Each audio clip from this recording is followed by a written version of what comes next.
Hello दोस्तों, आपका improve learning with Aditya channel में बहुत बहुत स्वागत है। दोस्तों आज है 21 अगस्त 2020 और 21 अगस्त से रिलेटेड करंट अफेयर्स के जितने भी क्वेश्चन हैं वो मैं आप लोगों के सामने लेके आया हूं।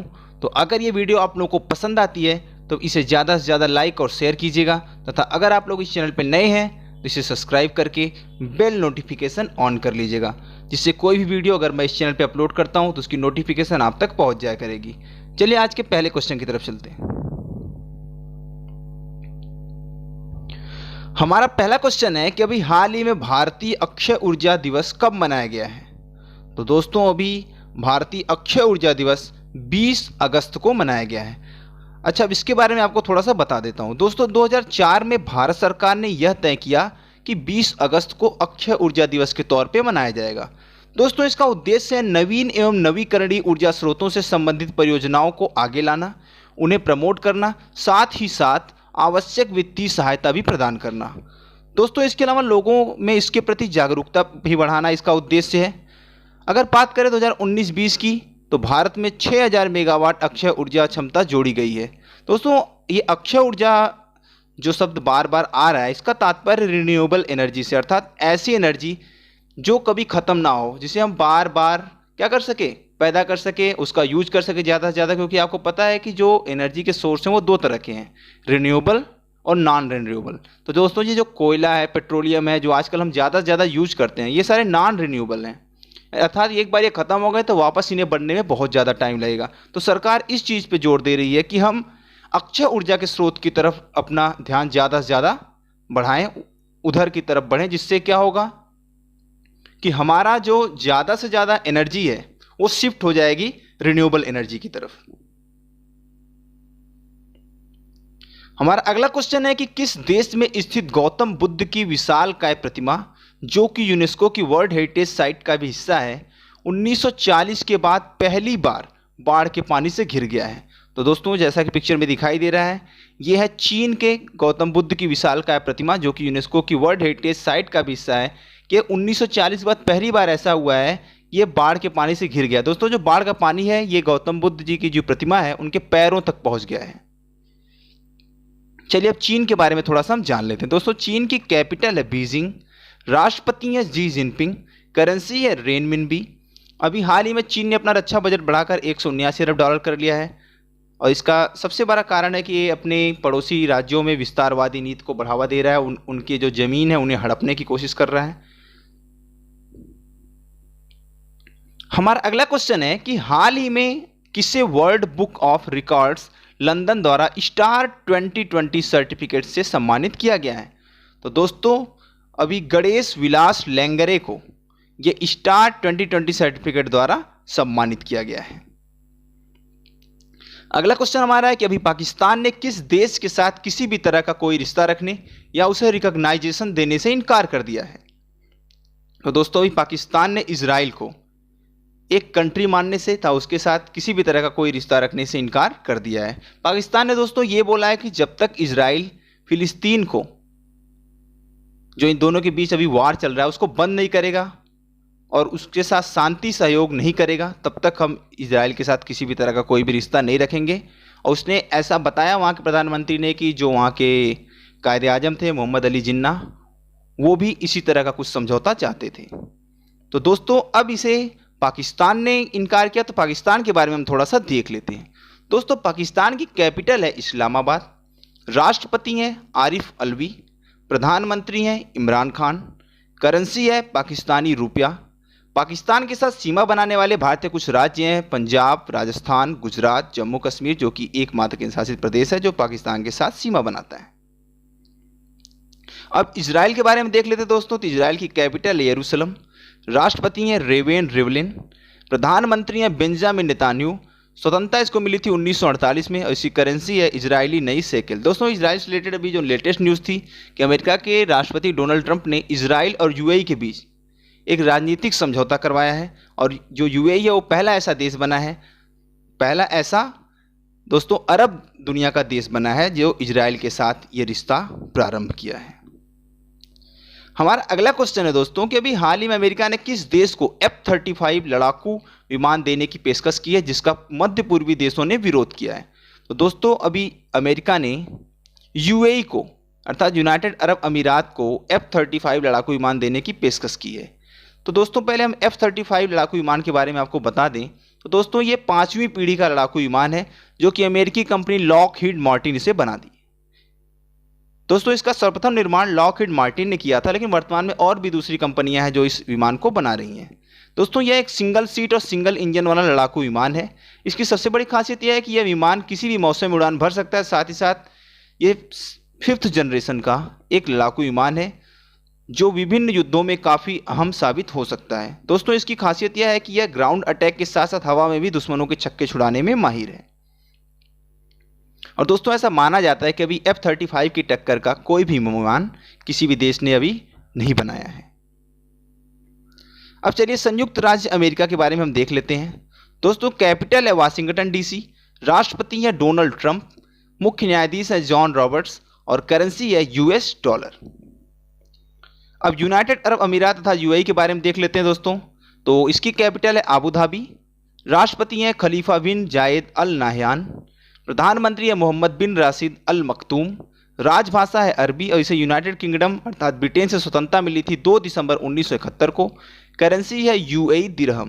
दोस्तों अभी जो आईपीएल 2020 का आयोजन है वो भी यहीं पे किया जाना है।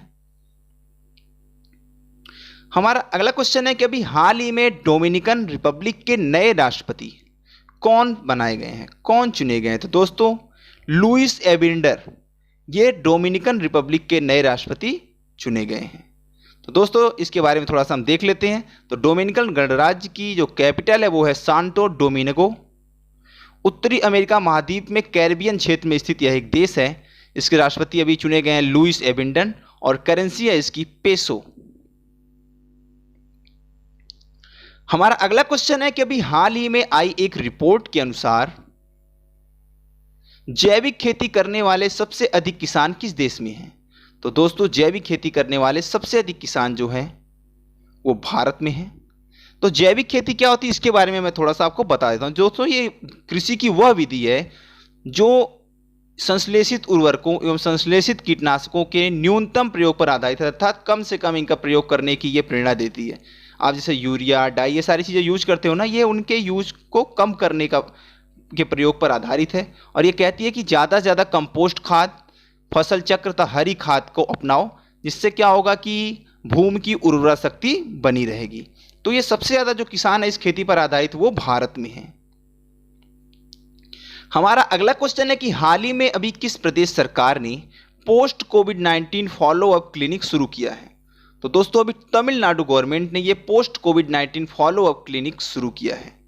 तो चलिए तमिलनाडु के बारे में थोड़ा सा हम देख लेते हैं। दोस्तों तमिलनाडु की कैपिटल है चेन्नई, मुख्यमंत्री हैं के पिलानी स्वामी, राज्यपाल हैं बनवारी लाल पुरोहित और पड़ोसी राज्य हैं इसके आंध्र प्रदेश, कर्नाटक और केरल।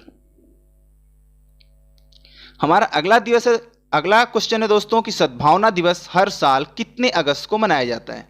दोस्तों सद्भावना दिवस हर साल 20 अगस्त को मनाया जाता है और ये राजीव गांधी जी की जन्म दिवस के अवसर पर मनाया जाता है। हमारा अगला क्वेश्चन है कि एसबीआई के अर्थशास्त्रियों ने चालू वित्त वर्ष में देश की जीडीपी में कितने प्रतिशत की गिरावट की आशंका जताई है? तो दोस्तों अभी एसबीआई के इकोनॉमिस्ट हैं उन्होंने 16.5% जीडीपी के गिरावट की आशंका जताई है। तो चलिए हम सबसे पहले एसबीआई के बारे में थोड़ा सा जान लेते हैं। दोस्तों एसबीआई की स्थापना हुई थी 1806 कोलकाता में। सर्वप्रथम दोस्तों बैंक ऑफ कोलकाता नाम से इसे स्थापित किया गया था, बाद में इसका नाम स्टेट बैंक ऑफ इंडिया हो गया। दोस्तों इसका हेडक्वार्टर है कॉर्पोरेट सेंटर मैडम कामा रोड मुंबई। इसके वर्तमान में प्रमुख है रजनीश कुमार और ये एक सार्वजनिक सेक्टर का बैंक है। हमारा अगला क्वेश्चन है दोस्तों कि वर्ल्ड मॉस्किटो डे हर साल कब मनाया जाता है? तो दोस्तों वर्ल्ड मॉस्किटो डे हर साल 20 अगस्त को मनाया जाता है। और दोस्तों ये मलेरिया के मच्छरों से लोगों को सावधान करने के लिए तथा आसपास जो भी पानी जमा होता है लोगों को उन्हें जागरूक करने के लिए कि उससे मच्छर ना पनपे, आसपास पानी को इकट्ठा ना होने दे, इन सब चीज़ों को लोगों को बताने के लिए ये विश्व मच्छर दिवस हर साल मनाया जाता है। दोस्तों अभी हाल ही में 2 लाख करोड़ डॉलर का मार्केट कैपिटलाइजेशन हासिल करने वाली दुनिया की दूसरी कंपनी कौन सी बनी है? तो दोस्तों अभी एप्पल 2 लाख करोड़ डॉलर का मार्केट कैपिटलाइजेशन हासिल करने वाली दुनिया की दूसरी कंपनी बनी है। तो चलिए हम एप्पल के बारे में थोड़ा सा जान लेते हैं। दोस्तों, एप्पल की स्थापना हुई थी 1 अप्रैल 1976 को। संस्थापक थे इसके स्टीव वोजनियाक, स्टीव जॉब्स और रोनाल्ड वे। इसका हेडक्वार्टर है संयुक्त राज्य अमेरिका में। प्रमुख है इसके टिम कुक तथा आर्थर डी लेविंगसन। ये एक संयुक्त पूंजी कंपनी है दोस्तों, और ये सॉफ्टवेयर उद्योग, इलेक्ट्रॉनिक्स, डिजिटल वितरण और सूचना प्रौद्योगिकी उद्योग पर आधारित है। इसका जो सबसे चर्चित उत्पाद है वो है आईफोन। हमारा अगला क्वेश्चन है कि अभी हाल ही में आईसीसी द्वारा जारी बल्लेबाजों की टेस्ट रैंकिंग में कौन सा खिलाड़ी विराट कोहली को पछाड़कर शीर्ष स्थान हासिल करने में सफल रहा है। तो दोस्तों, ये जो पिक्चर में दिखाई दे रही है स्टीव स्मिथ, ये ऑस्ट्रेलिया के खिलाड़ी हैं और इन्हें ही अभी प्रथम स्थान मिला है। इन्होंने विराट कोहली को जो टेस्ट बल्लेबाजों की जो रैंकिंग थी उसमें नीचे ढकेल दिया है और ये पहले पोजीशन पर आ गए हैं। तो चलिए हम सबसे पहले आईसीसी के बारे में थोड़ा सा देख लेते हैं। दोस्तों, आईसीसी की पूरा नाम है अंतर्राष्ट्रीय क्रिकेट परिषद अर्थात इंटरनेशनल क्रिकेट काउंसिल। स्थापना हुई थी 15 जून 1909 को। हेडक्वार्टर इसका है दुबई, संयुक्त अरब अमीरात में। इसके अंतरिम चेयरमैन है इमरान ख्वाजा। दोस्तों, अंतरिम चेयरमैन का मतलब कार्यकारी चेयरमैन, क्योंकि शशांक मनोहर जिन्होंने हाल ही में भी इस पद से इस्तीफा दिया है, तो ये जो कुर्सी थी खाली थी, इस पर अभी ने इमरान ख्वाजा को कार्यकारी चेयरमैन के रूप में नियुक्त किया गया है। सीईओ है मनु साहनी। हमारा अगला क्वेश्चन है कि full spectrum India's wars 1972 to 2020 नामक पुस्तक किसके द्वारा लिखी गई है। तो दोस्तों, अभी अर्जुन सुब्रमण्यम द्वारा ये full spectrum India's wars 1972 to 2020 नामक पुस्तक लिखी गई है। हमारा अगला क्वेश्चन है कि अभी मुथूट फाइनेंस ने कोविड-19 कवर देने के लिए किस इंश्योरेंस कंपनी के साथ समझौता किया है। तो दोस्तों, अभी मुथूट फाइनेंस ने कोविड-19 कवर देने के लिए कोटक महिंद्रा जनरल इंश्योरेंस के साथ समझौता किया है। तो दोस्तों, सबसे पहले मुथूट फाइनेंस के बारे में देख लेते हैं। दोस्तों, मुथूट फाइनेंस की स्थापना हुई थी 1939 में। इसका हेडक्वार्टर है कोच्चि, केरल में। चेयरमैन है एमजी जॉर्ज मुथूट और इसके मैनेजिंग डायरेक्टर है जॉर्ज अलेक्जेंडर मुथूट। ये फाइनेंस कंपनी है। आगे दोस्तों, कोटक महिंद्रा की बात करें तो उसकी स्थापना हुई थी 2015 में। इसका हेडक्वार्टर मुंबई में है। इसके एमडी और सीईओ हैं महेश सुब्रमण्यम और ये भी एक इंश्योरेंस उद्योग कंपनी है। चलिए चलते चलते कुछ और करंट अफेयर्स को दोस्तों देख लेते हैं। तो अभी हाल ही में पूर्व ब्रिटिश टेनिस खिलाड़ी एंजेला बक्सटन का निधन हो गया है। अभी इंडिया पोस्ट द्वारा भारत में यूनेस्को की विश्व धरोहर स्थलों का एक डाक टिकट जारी किया गया है। इसके अलावा दोस्तों, अभी हाल ही में FSSAI अर्थात food safety and standard authority of India द्वारा एक ऑनलाइन उन्मुखीकरण कार्यशाला का आयोजन किया गया, जिसकी अध्यक्षता केंद्रीय स्वास्थ्य मंत्री डॉक्टर हर्षवर्धन सिंह ने की। दोस्तों, अभी केंद्रीय मंत्रिमंडल ने जयपुर, गुवाहाटी तथा तिरुवनंतपुरम हवाई अड्डों को अडानी ग्रुप को पट्टे पर दिए जाने की मंजूरी दे दी है। इसके अलावा दोस्तों, केंद्रीय मंत्रिमंडल ने NRA अर्थात राष्ट्रीय भर्ती एजेंसी की स्थापना के प्रस्ताव को भी जो हाल ही में मंजूरी दी थी, उसके तहत NRA के स्ट्रक्चर के निर्माण तथा उसके क्रियान्वयन के लिए लगभग 1517.57 करोड़ रुपए की राशि मंजूर की गई है। दोस्तों, अभी हाल ही में केंद्र सरकार ने सतलज यमुना लिंक नहर परियोजना को मंजूरी दी, जिसका पंजाब गवर्नमेंट ने विरोध किया है। इसके अलावा दोस्तों, अभी हाल ही में राष्ट्रीय जनसंख्या आयोग द्वारा एक रिपोर्ट प्रकाशित की गई, जिसके अनुसार 2036 तक भारत की जो जनसंख्या है वो महिला प्रधान होगी। साथ ही साथ दोस्तों, अभी हाल ही में इंग्लैंड की महिला क्रिकेटर लॉरा मार्श ने वीर संन्यास की घोषणा कर दी है। इसके अलावा दोस्तों, अभी हाल ही में भारतीय रेलवे ने संपत्ति की निगरानी तथा यात्रियों की सुरक्षा के लिए निंजा नाम के एक ड्रोन को तैनात करना शुरू कर दिया है। दोस्तों, अभी हाल ही में रिलायंस ई कॉमर्स कंपनी ने नेटमेट्स को 620 करोड़ रुपए में खरीद लिया है। अभी लक्ष्मी विलास बैंक ने इंस्टेंट खाता खोलने की सुविधा LVB DG Go की शुरुआत की है।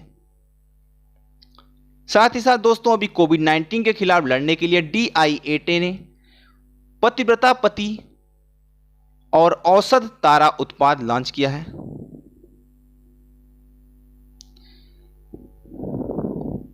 दोस्तों अभी हाल ही में दुनिया की पहली डिजिटल तस्वीर को स्कैन करने वाले वैज्ञानिक रसेल किर्श का देहांत हो गया है। और अभी हाल ही में उत्तर प्रदेश सरकार ने नई इलेक्ट्रॉनिक्स विनिर्माण नीति की घोषणा की है।